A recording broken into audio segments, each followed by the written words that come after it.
হলো totally already table আমাকে দেখাও। ড্রয়ার আছে। হ্যাঁ, আমি একটু দেখাই। এখানে যেটা হচ্ছে এটা হয়ে গেল টেবিল। হ্যাঁ, দূর থেকে না। আর এর ভিতরে যেটা আসবে অটোমেটিক চেয়ার বেরিয়ে যাচ্ছে।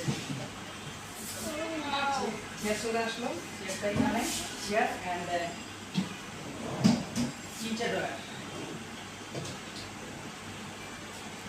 তিনটা ড্রয়ার দূর থেকে নামা আকাশের সাথে এইভাবে সবকিছু আমার একটা ফুল সেট আপ অলরেডি এখানে। হ্যাঁ, অ্যান্ড এখানে যদি আমি এটা ক্লোজ করে দিই, ক্লোজ হয়ে যাচ্ছে।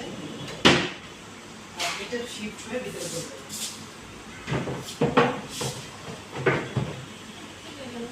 চলে গেল। আর এটা ছোট টেবিলে এই ধরনের আরো কিছু স্পেস আছে যে নিচে। হ্যাঁ, ধরুন আপনার ওই দুটোই খেলার একটা দেখা দিচ্ছি।